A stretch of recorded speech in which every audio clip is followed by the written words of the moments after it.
Inicio a leitura de hoje pela Bíblia Sagrada, traduzida em português por Almeida, revista e atualizada, segunda edição. Do livro de Jeremias.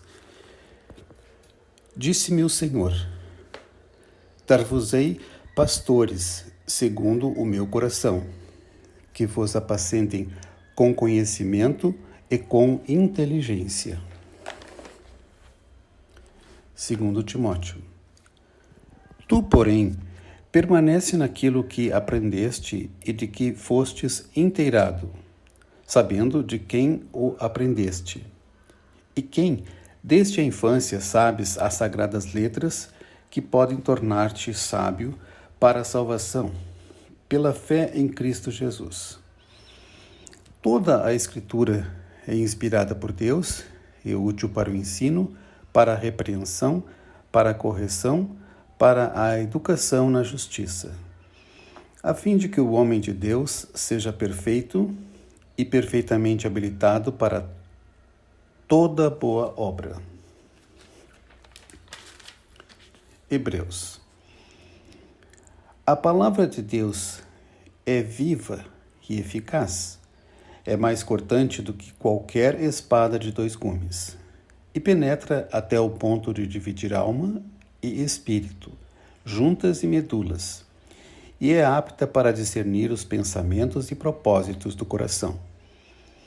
E não há criatura que não seja manifesta na sua presença. João.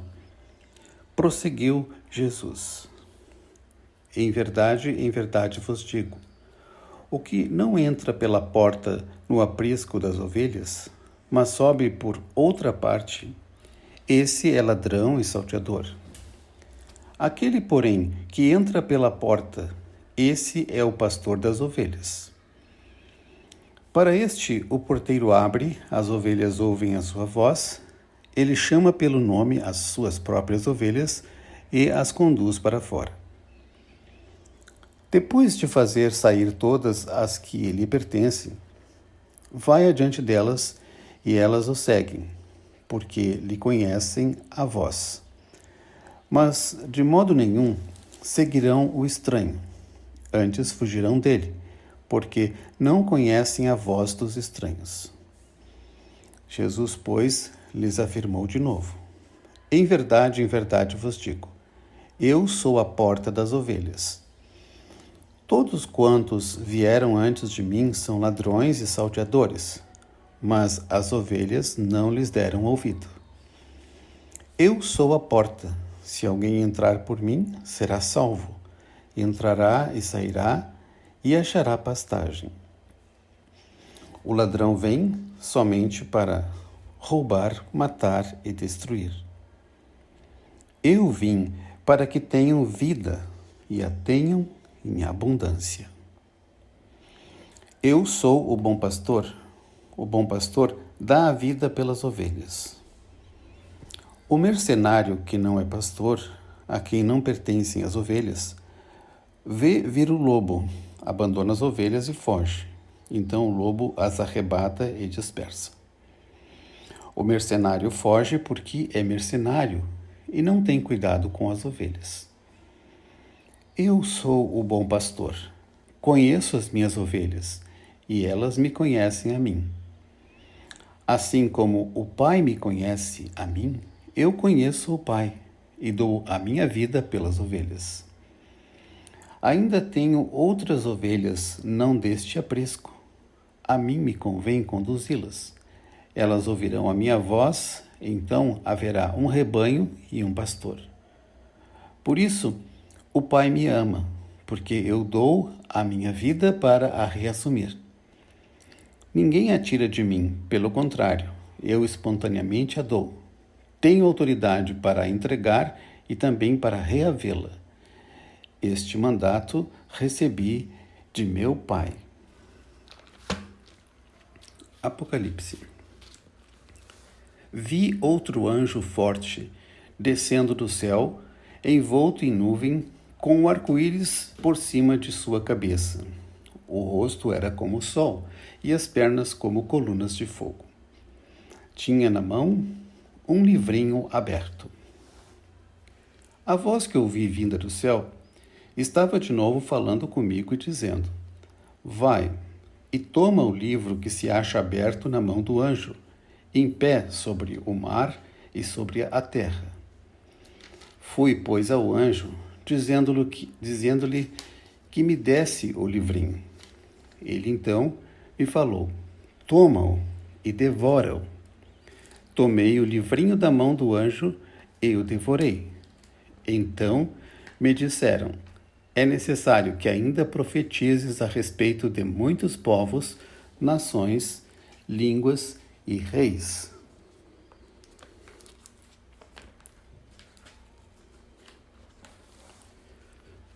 João. Depois de terem comido, perguntou Jesus a Simão Pedro: Simão, filho de João, amas-me mais do que estes outros? Ele respondeu: Sim, Senhor, tu sabes que te amo. Ele lhe disse: Apacenta os meus cordeiros. Tornou a perguntar-lhe pela segunda vez: Simão, filho de João, tu me amas? Ele lhe respondeu: Sim, Senhor, tu sabes que eu te amo. Disse-lhe Jesus: Pastoreia as minhas ovelhas. Pela terceira vez, Jesus lhe perguntou: Simão, filho de João, tu me amas? Pedro entristeceu-se por ele lhe ter dito pela terceira vez: Tu me amas? E respondeu-lhe: Senhor, tu sabes todas as coisas. Tu sabes que eu te amo. Jesus lhe disse: Apacenta as minhas ovelhas.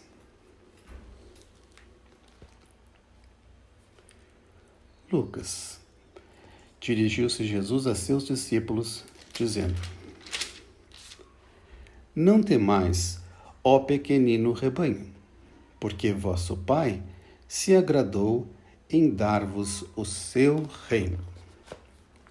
Passo a ler agora os trechos correlativos do livro-texto da Ciência Cristã, Ciência e Saúde com a Chave das Escrituras, de autoria de Mary Baker Eddy, a descobridora e fundadora da ciência cristã.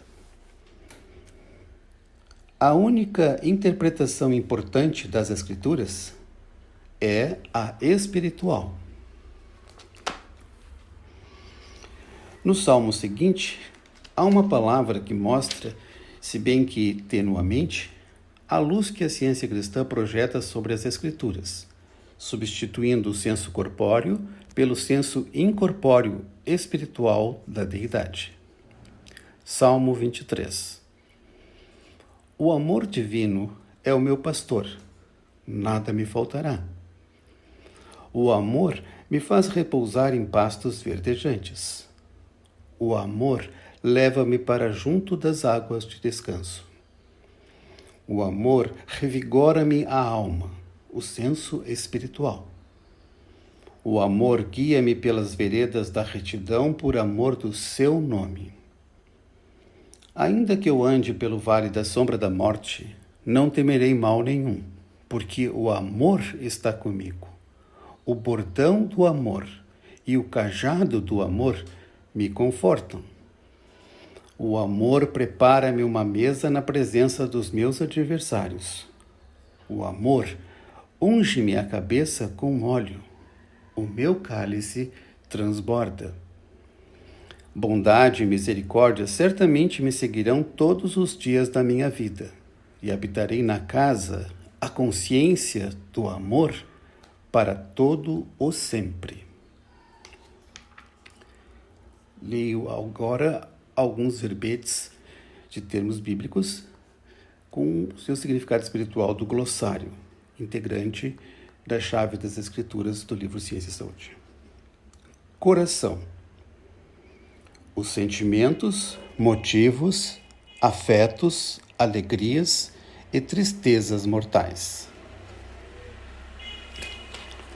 Profeta. Aquele que vê espiritualmente. Desaparecimento do senso material ante os fatos conscientes da verdade espiritual.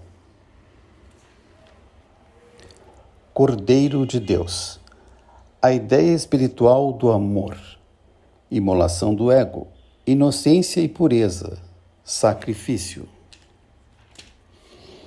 Ovelhas, inocência, natureza inofensiva, aqueles que seguem seu líder. Jesus, o mais alto conceito humano e corpóreo da ideia divina, que repreende e destrói o erro e traz à luz a imortalidade do homem. Ao fundar um sistema de cura no cristianismo, a autora se esforçou para explicar o princípio divino e não para enaltecer uma pessoa. As armas da intolerância, da ignorância e da inveja tombam ante um coração honesto. Adulterar a ciência cristã é torná-la inoperante. A falsidade não tem nenhum fundamento. O empregado foge porque é um empregado e não se importa com as ovelhas. Nem a desonestidade, nem a ignorância jamais fundaram, nem podem derrubar um sistema científico de ética. No ano de 1866, descobri a ciência do Cristo, ou seja, as leis divinas da vida, da verdade e do amor, e dei à minha descoberta o nome ciência cristã. Deus vinha eternamente me preparando durante muitos anos para receber esta revelação final do princípio divino absoluto da cura mental científica. Esse princípio incontestável indica a revelação de Emanuel, Deus conosco, a constante presença soberana que livra os filhos dos homens de todos os males de que a carne é herdeira. Por meio da ciência cristã, a religião e a medicina ficam imbuídas de uma natureza e essência mais divinas. Novas asas são dadas à fé e à compreensão, e os pensamentos se familiarizam inteligentemente com Deus. Um livro apresenta pensamentos novos, mas não pode fazer com que sejam rapidamente compreendidos. É tarefa do vigoroso pioneiro abater o alto carvalho e talhar o granito bruto. Os tempos vindouros terão de contar o que o pioneiro realizou. Desde que a autora descobriu o poder da verdade, tanto no tratamento da doença quanto no do pecado, seu sistema foi testado a fundo, não lhe tendo sido encontrada nenhuma insuficiência. Mas para alcançar as alturas da ciência cristã, o homem tem de viver em obediência ao princípio divino dessa ciência. Para desenvolver o pleno poder dessa ciência, as desarmonias do senso corpóreo têm de ceder à harmonia do senso espiritual, assim como a ciência da música corrige os tons errados e dá suave harmonia ao som.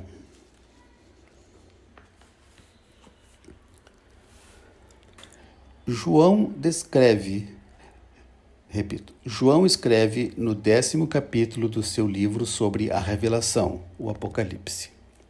Vi outro anjo forte descendo do céu, envolto em nuvem, com um arco-íris por cima de sua cabeça. O rosto era como o sol, e as pernas como colunas de fogo. E tinha na mão um livrinho aberto. Pôs o pé direito sobre o mar e o esquerdo sobre a terra. Esse anjo, ou mensagem que vem de Deus, envolto em nuvem, prefigura a ciência divina. Ao senso mortal, a ciência no começo parece indistinta, abstrata e obscura. Mas uma promessa luminosa lhe coroa a fronte. Quando compreendida, é o prisma e o louvor da verdade. Quando a examinas com atenção, podes curar por meio dela, e ela tem para ti uma luz mais resplandecente que o sol, pois Deus a iluminou. Suas pernas são colunas de fogo, alicerces da verdade e do amor. Ela traz o batismo do Espírito Santo, cujas chamas da verdade consomem o erro, como foi profeticamente descrito por João Batista. Esse anjo tinha na mão um livrinho aberto para ser lido e compreendido por todos. Pergunto: não continha esse mesmo livro a revelação da ciência divina, cujo pé direito ou poder dominante estava sobre o mar, sobre o erro básico, latente, a fonte de todas as formas visíveis do erro?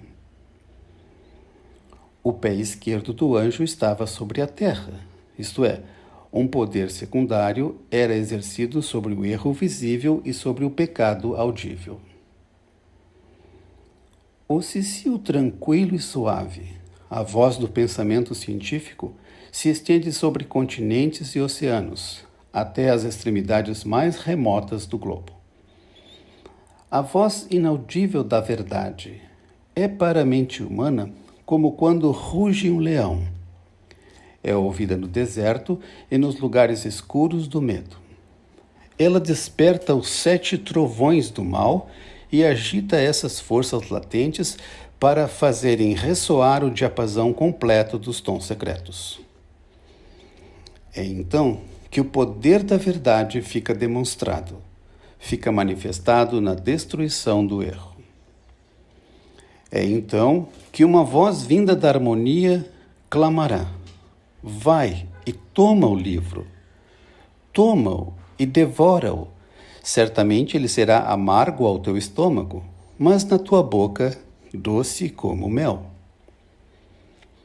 Mortais, obedecei à mensagem celestial. Tomai a ciência divina. Lede este livro do começo ao fim. Estudai-o, ponderai-o. Milhões de mentalidades sem preconceitos, que com simplicidade procuram a verdade, viandantes fatigados, sedentos no deserto, aguardam atentos o repouso e o refrigério. Dá-lhes um copo de água fresca em nome de Cristo, e nunca receis as consequências. Nesta época, a terra ajudará a mulher. A ideia espiritual será compreendida. Aqueles que estão preparados para a bênção que está dando, agradecerão. As águas serão aquietadas e o Cristo terá autoridade sobre as ondas. Quando Deus cura os doentes ou os pecadores, estes deveriam reconhecer o grande benefício que a mente operou.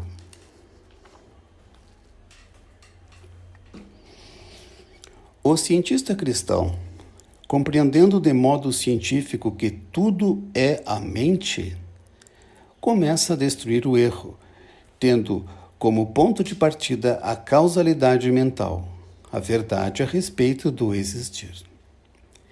Esse corretivo é um alterante que alcança todas as partes do organismo humano. De acordo com as Escrituras, ele penetra juntas e medulas e restaura a harmonia do homem.